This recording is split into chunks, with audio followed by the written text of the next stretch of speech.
All right, before we get going here in the video, here's the quick barn cat update. He's doing a lot better, as you can tell, than the first time we saw him, where he was all matted up and couldn't see and couldn't breathe. He still got a little bit of a sniffle going on there, but yeah, he's so fluffy. He's so fluffy. And over the top, people friendly. Like, normally we have a crap ton of feral cats around here because the neighbor lady just has a crap ton of cats that she doesn't get fixed. And the vast majority of them are just freaking mean. But this guy will follow you around like a dog. Except he likes to play bite when you rub his belly. He doesn't like bite you, he likes to do that. Yeah, you goof. You goof. I almost feel sorry that we are keeping him out. Well, Shelly's had him in the house a couple times to play with our cat, and so he knows what the house is, and now every time you walk across the yard, he goes over to the door and tries to get in the house. He's almost, like I said, I almost feel bad that we're keeping him out here. We have considered trying to find him a home just because he's too friendly. Like, he almost deserves to be a house cat. But we just can't have another cat in the house. One's enough. So we'll see. But for now, we named him Luigi. From Cars. A little Fiat. From when he's putting the white ball tires on McQueen and he goes, "Look at me, here I am, love me." Because he is very, very flamboyant about making sure that you know that he is there. So this is little Luigi. He may or may not stay around. We'll see. We'll see. If we do find him a home, we'll make sure it's a good one, but I think Shelly's in love with him, so he might stay.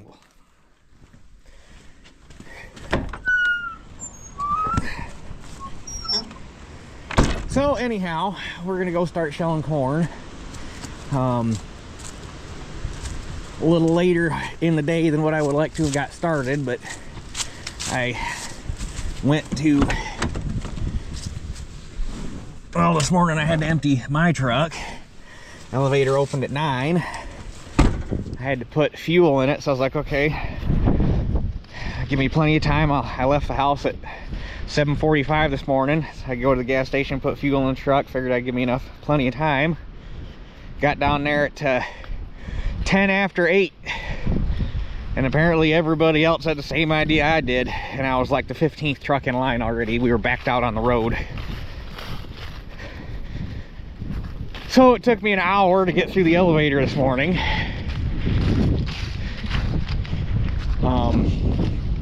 And by the time I got back, had to hop in my pickup, go to mom and dad's, put fuel in my transfer tank, come over here, fuel this thing up.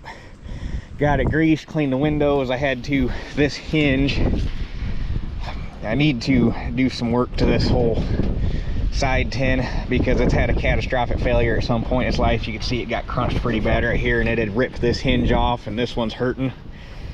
So I either need to fix this or pull one of the good ones off of that parts head down there. It's like this whole, there's Bondo. I don't know exactly what happened. Max bought this head secondhand, so it wouldn't have been something he did, but there's Bondo and stuff in it. Like, this whole thing got crunched all the way up into here.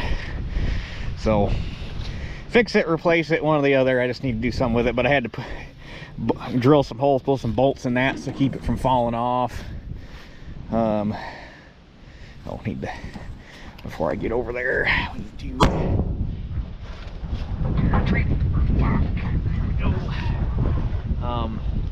and I had to wash the windows on the truck, put hydraulic oil in it because it was a little low, and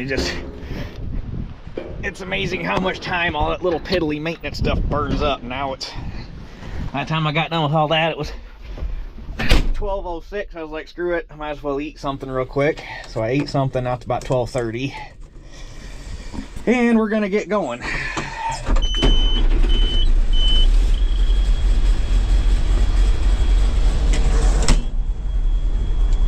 But the field's just like a mile down the road here, so no big deal to get to it. But I'm gonna go get it opened up. I'll start dumping it into the cart to make some room. And when I got room that we can get a truck in there, I'll have Dad come bring his truck over. We'll get that full, and then when he heads to the elevator, because we got to go past my house to get there anyhow, I'll ride back with him so I can grab my truck, take that back, get it full. So probably only going to get 2 loads into the elevator today, as late as it is and as long as the lines have been. But they've never done this before, and I get kind of why they're doing it, but on the other hand, they're running the pits slow basically to stay behind the dryer. Like before, they'd run the pit fast so they could dump a bunch of trucks, but then they catch up the dryer, fill the wet bin. So this year they're running it so that they don't catch the dryer up, so they can just stay open, keep taking trucks. But it's slower than snot. And honestly, having been through the 2 systems, I'd almost rather go where they just go balls to the walls dumping trucks for a few days. Even if we catch up to the dryer, we shut down for a day. At least at that point, you're shut down for a day shelling corn. So you're like, okay, hey, we can move on to a different project. We can take a day and go fix something or go do some chisel plowing or whatever we got to do. But this way, it just drags out. You're like, well, they're taking trucks, so we're going to keep shelling. But if you're picking up what I'm putting down. So I've already had this thing running once. It shouldn't have to warm up for very long, but let her warm up and we'll head on down the road. Alright, the cord up here on the high ground, probably not going to be too shabby. The cord over here on the hill is probably going to be like crap, because I bet it spent a lot of the summer hurting for water. Don't mind this spot right here. This just gets compacted from driving in and out because you spend so much time on it. But before we get going, let's get the 19 warming up so that I can move it into the field when the time comes.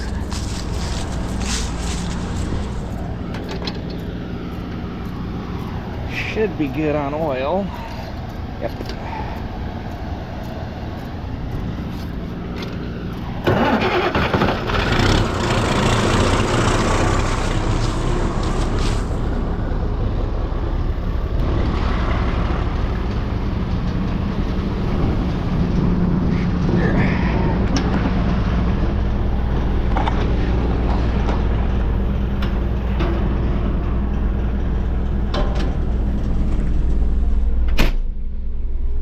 Okay.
majority of it came off of these 8 rows right here from like the top of the hill that way.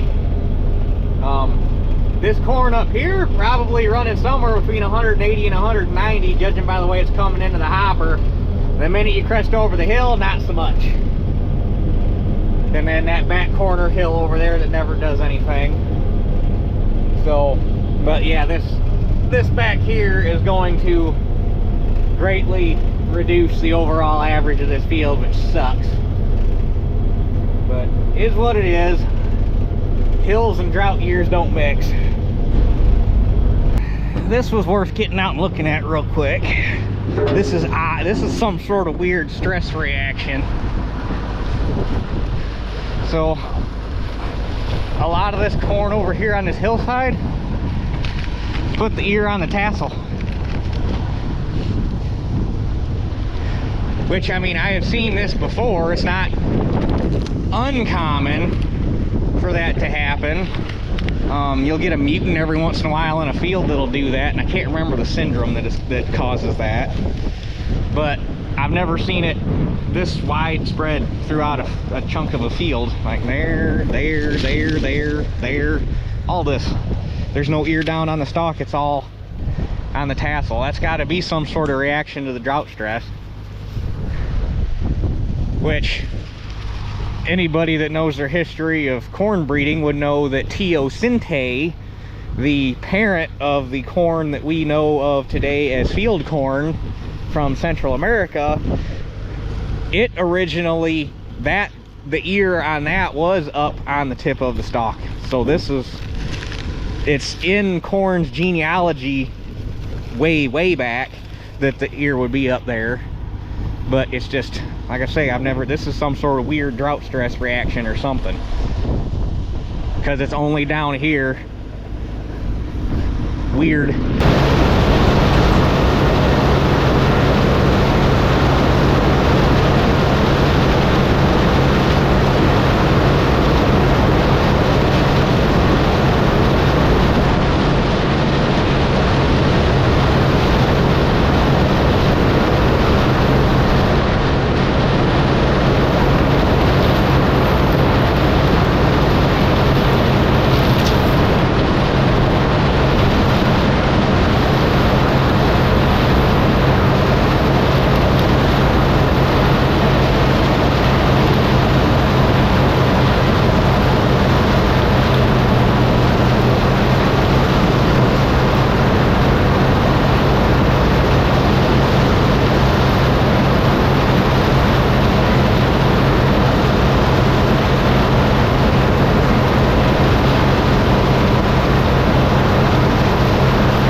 it's doing okay. It could have been better. That whatever's going on down over there is really screwing the pooch.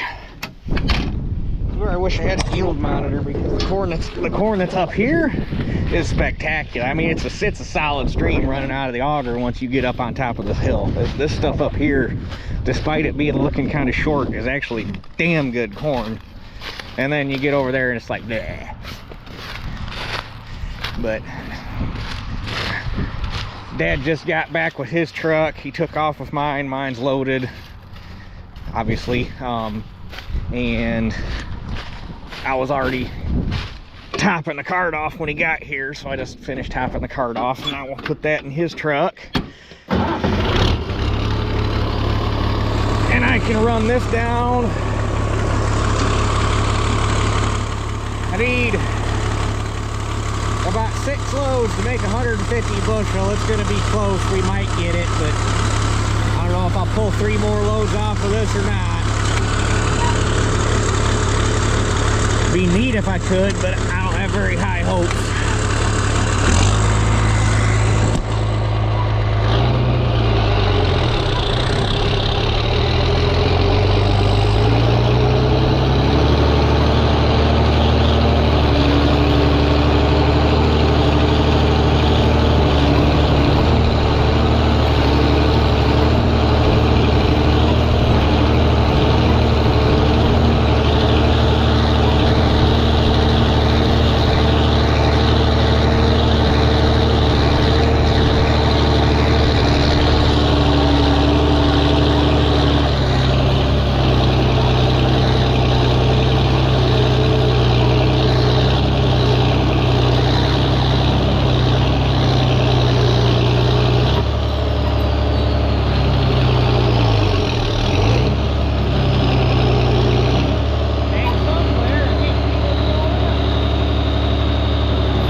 Worst possible spot.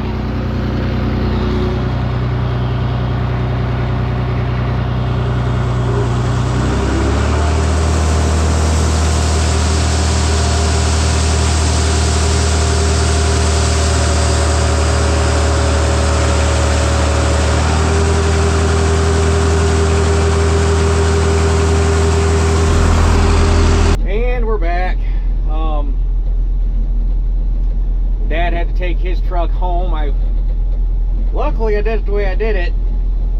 I wanted to stretch my legs, so when I got down there to unload, I hopped out of the truck and ran the bed up from the ground. When I did, I just happened to look up, and the front 2 cross members on the bed have broke loose from the stringers.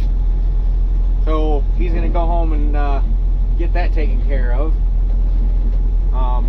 So I'm just gonna fill my truck in the cart tonight and call it good, which is fine, because season 2 of Landman starts tonight, and I kind of wanna get home and watch that. So, but I should get a good if there's any left here tomorrow to shell. It won't be much, so we'll be close. Well, we had a slight malfunction at the junction. Let me give you some light here. There, look light. So that belongs on that, but now it's on the ground because that's not supposed to do that. Made 2 rounds and the head started picking up weird, and I was like, well, that's odd. And then I listened for a minute and I could hear this weird sound, and then it started vibrating really, really bad. I was like, that's not good. So I drove back up here and shut it off and found that. and actually had half a hopper of corn, so I very gingerly started it back up and got the unload auger swung out and then shut it back off, pulled the 19 underneath it with the cart, and then very gingerly turned it back on and got the hopper unloaded. So at least combine's empty, but nothing else is. Well, we didn't make a load, obviously, but that must have been, since the shaft has still got paint on it. Apparently that was an original bearing. This one was not. Well, obviously it was original bearing because the lock collar is still red. So somebody's changed the outer bearing, but this one's, yeah, I guess you can't knock it too hard since it's been on there since 1984. This is just now going out. But I'm going to get 2 of them. And we're going to, just since I'm here, for peace of mind, to do both of them.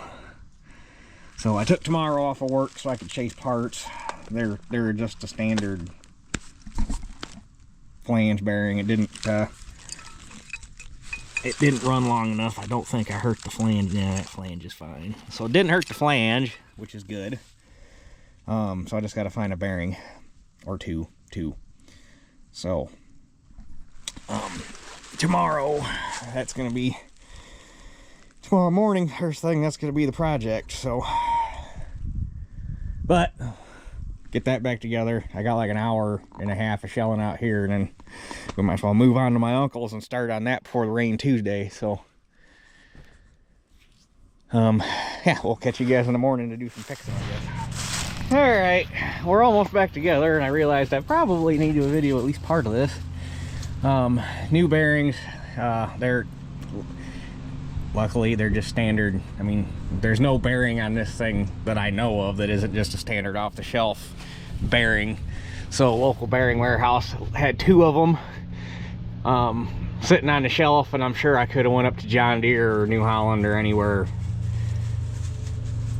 Yeah, Deere and New Holland would be the 2 closest ones around here. Bain Welker's clear down, and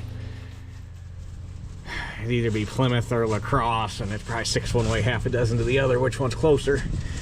But I'm sure I could have went to a dealer and got them too. But I got it back together. I put this bearing on, which is the one that went out, and locked it down. I put it on to where the old one was and locked it down, figuring I'll let this one float and then lock it down when I get here. And I get here and put it on, and none of the belts line up, which I couldn't tell last night because I was in the dark. It's like, well, that's odd. So I closed the door to see where the drive pulley for the rotary screen landed, and it wasn't. So it's like nothing lining up here. The bearing's the same diameter, cross section, everything as the old one, obviously. So cracked this one loose, slid it out. Well, it was flat up against the edge of the pulley here, hub here. So I slid it out, what, 1/4 inch or so. And that lined these belts up, lined these belts up, lined that belt up, and lined that groove up there. So it was never right to begin with, which is odd.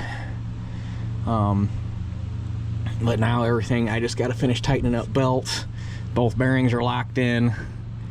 And then, yeah, we're good to go. So, well, like I said, it could have been a heck of a lot worse. That bearing could have went out, could have not caught it, it could have broke brackets, it could have took pump bearing, it could have done a lot. But luckily it made itself very, very well known by the vibration that came about when it finally decided to let out. So caught it in time and everything's good to go. So, but I just gotta tighten bolts up for lockdown and tighten those 2 belts up, and we're good to go shelling again. Easy peasy. And I will say, these are the gear wrench pass-through sockets. These things have been around for a while. I think Gear Wrench was the first one, and Craftsman came out with a set. I think Cobalt might have a set. I mean, it's normally the cheap tool brand, cheap off-brand tool brands that have them. And I never even would have considered buying them because I always thought they were kind of gimmicky. But Shelly's mom bought this set for me for Christmas, our first Christmas together, or second Christmas together. Yeah, second Christmas together. And I must say, like, I would have probably never went out and bought them myself, and they're definitely not a replacement for an actual like socket and ratchet set, because the sockets on these things are kind of chintzy, but they have to be or have enough room to be passed through like that.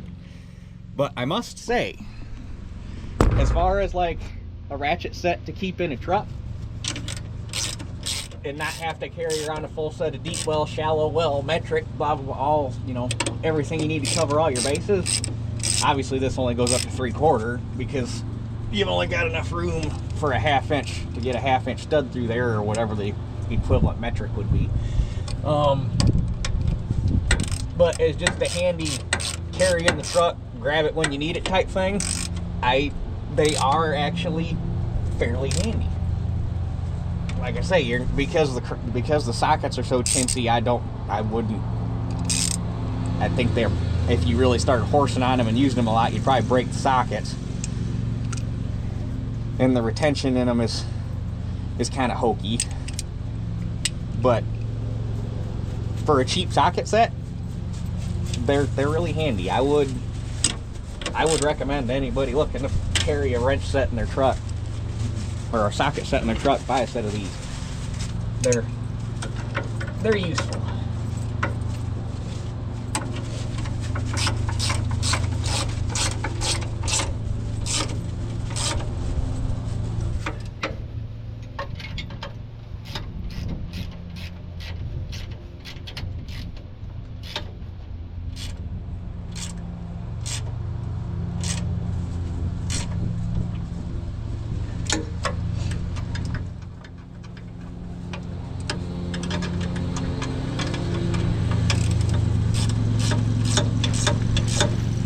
Alright, we're back. I went and got the grain truck. Everything should be buttoned up, ready to rock and roll. Check the oil, blew the radiator out.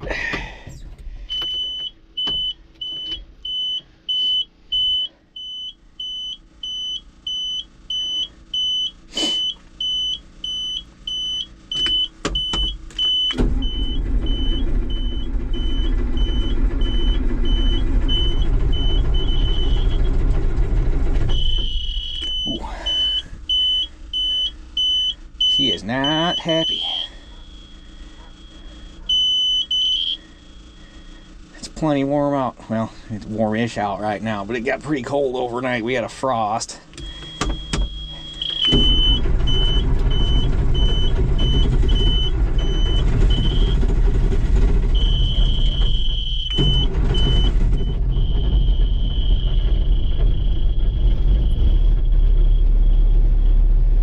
All right.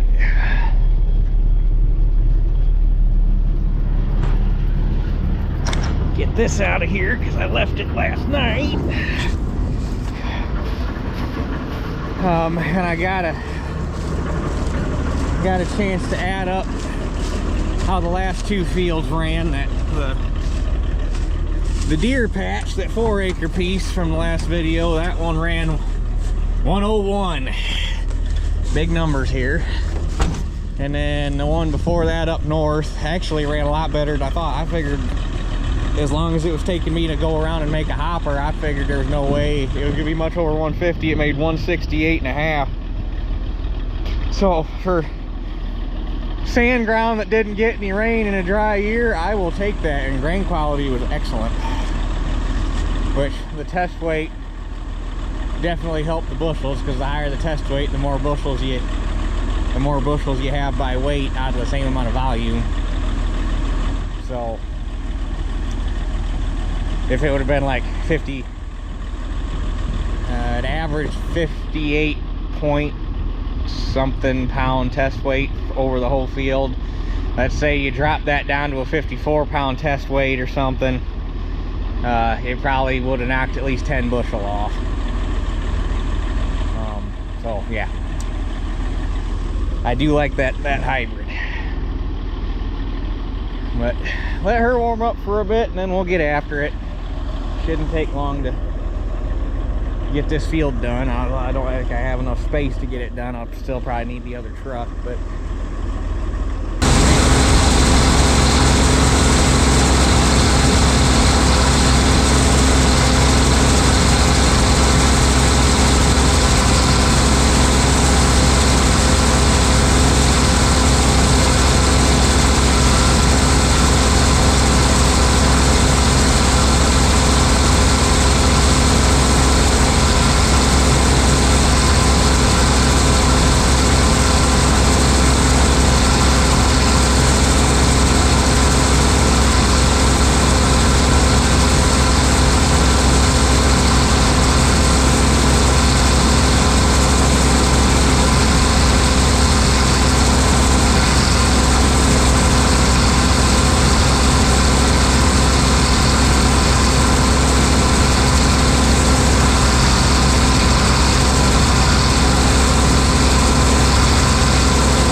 is back there on that hill, which there's never much back there, but there's enough back there to make it worth getting. So,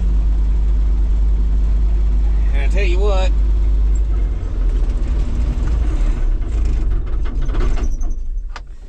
everything that this field is making is because this up here on the high ground is carrying it. I wish I had a yield monitor, because this stuff up here has to be somewhere in that 180 range. That it's a shame the whole field didn't grow as good as up here, but is what it is. Hills always suck. So I gotta get a load hauled in. The combine's got a pretty decent hopper on it, but that hill back here is gonna be greasy, so I want to go onto it empty. So I'm not gonna try to top it off. So off to the elevator.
Because I'm half a load short of my minimum of what I needed.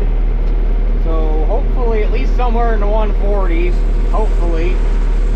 We'll see. But cart's empty. Truck will have a decent load on it by the time I put this in there. And that'll have to get hauled in tomorrow. But I'm going to take that to Dad's tonight, or Mom and Dad's tonight, put it in the barn. It's supposed to rain overnight tomorrow morning. So get that done, then we'll come back and get the tractor and the cart and the combine and move them to the field, or the next field, the last field. All right.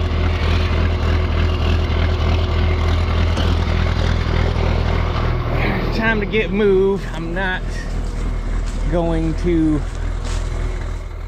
shell anymore. Well, Dad just got his truck back together, so technically I could fill it, but by the time, oops, yep. Cornstalk. By the time I get moved,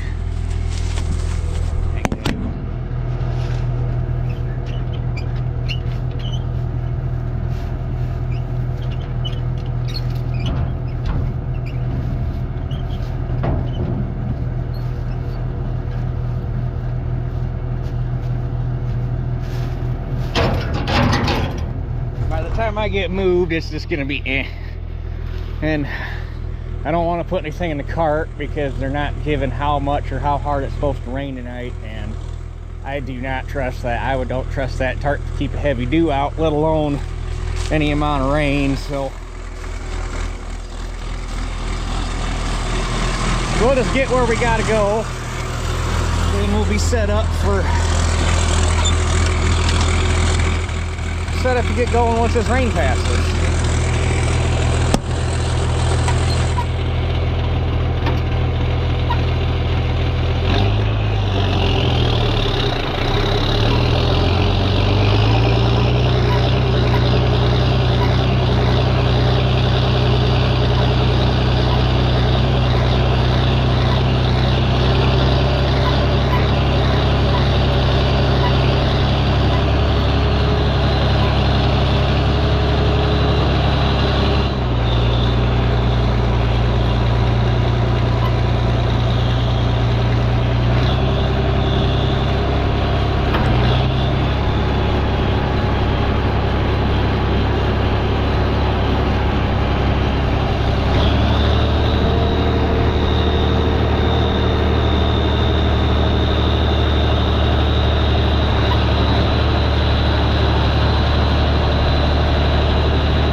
shot 2 button bucks off here in the last 2 days. They shot one last night, and he just got one tonight after I finished up shelling. Well, there's 2 more we don't have to worry about.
6:40, and for the last time.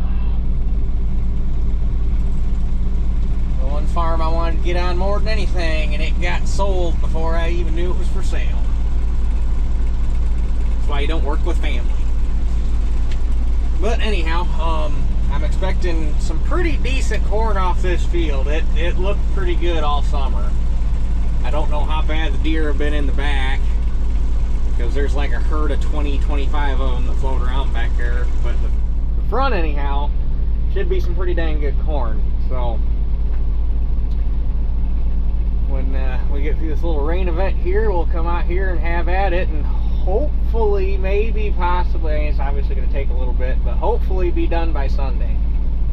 This coming Sunday would be ideal. I think we could pull it off, maybe, depending on the lines at the elevator. That's going to be the big thing. So we shall see. Or I had some friends offer to haul for me with a couple semis, but I don't know if I want to bother them, and I don't even know where the heck I'd park them, because the ground's not firm enough to get a truck in here, a semi in here. I'm trying to figure out exactly where I want to park the grain trucks,